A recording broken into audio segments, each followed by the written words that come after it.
ဒီနေ့မှာတော့ကိုကျင့်တရားတဲ့ကိုပေးတဲ့စင်ချေဒီကြားကရှုပ်ထွေးတဲ့ဆက်နွယ်မှုကိုဖော်ပြရတဲ့ရှေးဟောင်းဆက်လန်းတစ်ပုဒ်ကိုတူတူလေးလာကြည့်ကြရအောင်ဒါဟာတာဝန်ဆိုတဲ့စကလုံးလေးရဲ့နောက်ွယ်မှာပုံနေတတ်တဲ့လို့ရတဲ့အကြောင်းနည်းနည်းသင်ခန်းစာပေးတဲ့ဆက်လန်းတစ်ပုဒ်ပါပဲဒီမေကဒီနေ့ကမှလူတော်ညညာတော်တော်လေးရင်းနေမယ်မေဟုန်တူပါမိသားစုတပါအလုပ်တပါဆိုတဲ့အကြောင်းပြချက်ဒီနဲ့ကိုကျင့်တရားစီးမင်းတွေကိုကြော်လောမိသွားတဲ့အခါဘလို့ရင်ဆိုင်ကြမလဲဒါပဲဒီလားဒါကဒီနေ့မှပေါ်လာတဲ့ပေထနာသစ္စာနဲ့မဟုတ်ပါဘူးဒီအကြောင်းအရာပဲလုံခဲ့တဲ့နှစ်ပေါင်းများစွာကတည်းကဆွေးနွေးထားတဲ့ဇလန်တပုတ်ချီခဲ့ပါတယ်ကောင်းပါပြီဒီတော့ဒီဇလန်နဲ့ကိုကျွန်တော်တို့တူတူဝင်ချီကြအောင်ဒီဇလန်ရဲ့အဓိကစက်ကောင်ကတော့တနန်ဂျာနီလို့ခေါ်တဲ့ပုံနားရအောင်ပေါ့သူရဲ့ဇလန်ရဲ့နေတဲ့ဆင့်တာဝန်နဲ့စင်ချေဒီကြားကမော်ဝါနဲ့နီးမေကိုရှစ်လင်းမင်းလာရမှာပါတနန်ဂျာနီဆိုတာဘလူးလူမျိုးလဲဆိုတော့သူကအရင်တော့အရှင်စာရိပုတ္တရာရဲ့မိတ်ဆွေကောင်းပြောက်ပါဒါပေမဲ့အချင်းကြားလာတော့လာမပဲရောက်သွားတယ်သူဘာလို့လောက်ခဲလဲဆိုတော့မင်းကြီးကိုအကြောင်းပြပြီးရွာသားတွေစီကပစ္စည်းကိုစားတယ်ညစ်တယ်ပြီးတော့ရွာသားတွေကိုအကြောင်းပြပြီးမင်းကြီးစီကနေပြန်ပြီးတော့လက်စားတယ်ဒီလိုမတရားတဲ့နီလာနေနဲ့အတော့မွေးဝမ်းကြောင်းပြုနေခဲ့တာပါဒီနေရာကတကယ်ကိုစိတ်ဝင်စားစရာကောင်းတဲ့အပိုင်းပဲဗျာတနယာနီကသူ့ရဲ့မဟုတ်မမှန်လုပ်ရတဲ့ကိုဘလို့များဆင်ချေပေးခဲ့လဲဆိုတာကြည့်လိုက်ပါဦ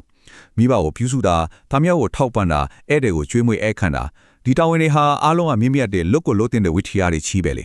ဘယ်သူမှအဖြစ်ပြောလို့မရတဲ့ကိစ္စတွေပေါ့ဒါပေမဲ့အဓိကအချက်ကသူကဒီမြင့်မြတ်တဲ့တာဝန်တွေကိုသူ့ရဲ့မကောင်းမှုတွေအတွက်ဒိုင်းတစ်ခုလိုအကာအကွယ်အဖြစ်အသုံးချခဲ့တာပါပဲဆိုတော့သူရဲ့စင်ချေရထင်မျိုးတကယ်တမ်းသူလုံနေတာကထမျိုးကွာဟချက်ကတော့တော်တော်လေးကိုရှင်းနေတာပဲတစ်ဖက်မှာတော့ကျွန်တော်ဝထရတွေဖြည့်စင်းနေတာပါလို့ပြောနေပြီးနောက်တစ်ဖက်မှာတော့လိန်လေလက်ဖြားမှုတွေခေါင်းပုံဖြတ်မှုတွေလုံနေခဲ့တာပေါ့ဒီချက်ကသူ့ရဲ့ဟန်ဆောင်မှုကိုရှင်းလင်းဖော်ပြနေတာပါအဲ့ဒီလိုနဲ့ပဲဒီနေ့မှာတော့ဇလန်ကအလဲပြောင်းတစ်ခုကိုရောက်လာတော့တာပဲ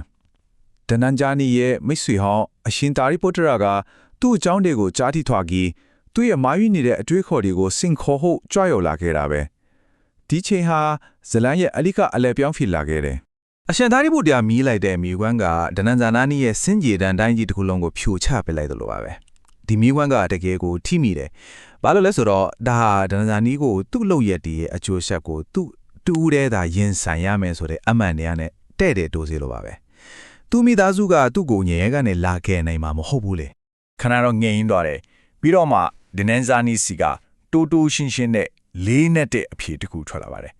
မရနိုင်ပါဘူးဖျားတဲ့ဒီစကလုံးလေးတစ်ခွန်းနဲ့တင်သူ့ရဲ့စင်ကြီးတွေအကုန်လုံးအရာမထင်တော့ဘူးဆိုတော့သူ့ကိုယ်တိုင်ဝင်ခံလိုက်တာပဲသူ့လောက်ရဲ့ကသူ့တယောက်ထဲတာတောင်းရှိတယ်ဆိုတော့သူ့အဖြစ်ဝနားလိုက်သွားပြီအဲ့ဒီနောက်မှာတော့အချင်းနဲ့အများကြီးကြာသွားတယ်ပေါ့နော်။ဒါနဲ့ကြားနေလည်းအပက်ကြီးလာပြီးတော့အပြင်းဟန်နေမကောင်းဖြစ်ပါလေတော့အဲ့လိုနောက်ဆုံးအချင်းကိုရောက်တော့မှသူဘသူကိုတတိယလဲဆိုတော့အရှင်သာရိပုတ္တရာကိုပါပဲလက်ညှိုးမရယူဖို့ပြင်းဖိခဲ့ပါတယ်။အရှင်သာရိပုတ္တရာကလည်းတနန်ဂျာနီရဲ့စိတ်ကိုအေးချမ်းရရောက်အောင်အဆင့်ဆင့်လမ်းညွှန်ပေးခဲ့ရပါတယ်။အရင်ဆုံးမေတ္တာပွားခိုင်းတယ်ပြီးတော့ကရုဏာမုဒိတာနောက်ဆုံးဥပေက္ခဒီလိုပြမဝိဟာရတရား၄ပါးကိုပွားများစေပြီးတော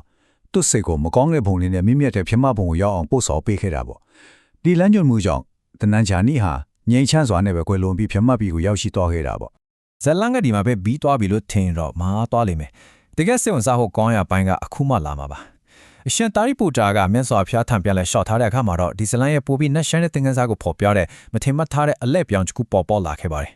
်မြတ်စွာဘုရားရဲ့ဒီမချက်ကတကယ်ကိုအားသင်စရာပါပဲ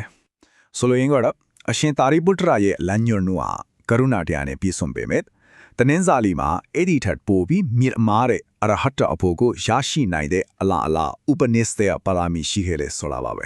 အရှင်သာရိပုတ္တရာရဲ့အကြောင်းပြချက်ကတင်ကြားရေးဆိုင်ရာနန်းနဲ့တဲ့အချက်တစ်ချက်ကိုမိမောင်းထိုးပြနေပါတယ်သူကဒနန်ဂျာနီကိုသူနားလည်နိုင်တဲ့သူ့တဘွားလုံးတန်ဖိုးထားခဲ့တဲ့ပန်းနိုင်ရှိကိုပဲလမ်းညွှန်ပေးခဲ့တာပါတနည်းအားဖြင့်သူ့ရဲ့ကပ္ပအမီသူ့ရဲ့နားလည်နိုင်စွမ်းနဲ့ကိုက်ညီတဲ့လမ်းကြောင်းကိုပဲပြပေးခဲ့တာပေါ့ဒါတကယ်ကိုကျွမ်းကျင်တဲ့အဆရာတယောက်ရဲ့နီးလန်းထီပါတယ်ကဲဒီရှေးဟောင်းဆက်လန်လေးကညီဒီနေ့ကျွန်တော်တို့အဲ့တော့ဘလို့လက်တွေ့ချတဲ့သင်္ကန်းစာတွေရနိုင်မလဲပြန်ပြီးတော့ချိတ်ဆက်ကြည့်ကြရအောင်ဒီတော့ဒီဇလန်တစ်ခုလုံးကနေအဓိကမှတ်ထားရမှာကပါတယ်လေပထမတစ်ခုတာဝန်ဆိုတာကိုအကြောင်းပြပြီးကိုကျင့်တရားဖောက်ဖျက်လို့မရဘူးဒါအရှင်းတယ်ကိုလို့ရတဲ့ထက်အကျိုးဖြစ်ကိုပဲခိုင်းရမှာနောက်တစ်ချက်ကပို့ပြီးတော့နည်းနေတာပါပဲလူတယောက်ဟာဘလောက်မြင့်မားတဲ့အဆင့်ကိုရောက်နိုင်လဲဆိုတာသူကိုယ်တိုင်ရဲ့အတွေ့အခေါ်သူ့ရဲ့မျှော်မှန်းချက်ဒီပုံမှာမူတည်နေတယ်ဆိုတာပါပဲ ကဲနောက်ဆုံးအနေနဲ့ဒီမေခွန်းလေးကိုကိုပြန်မေးကြည့်ကြည့်ရအောင်နေစဉ်ဘဝမှာကျွန်တော်တို့ပေးနေကြအစဉ်ချီတွေအကြောင်းပြချက်တွေဒါတကယ်တမ်းဘယ်ဖို့ကိုကာကွယ်ပေးနေတယ်လဲမိသားစုကိုလားအလုပ်ကိုလားဒါမှမဟုတ်ကိုယ့်ရဲ့အတ္တကိုယ့်ရဲ့အမားတွေကိုရေမဆိုင်ရတဲ့စိတ်ကိုပဲဖုံးကွယ်ပေးနေတာလားစဉ်းစားစရာပါပဲ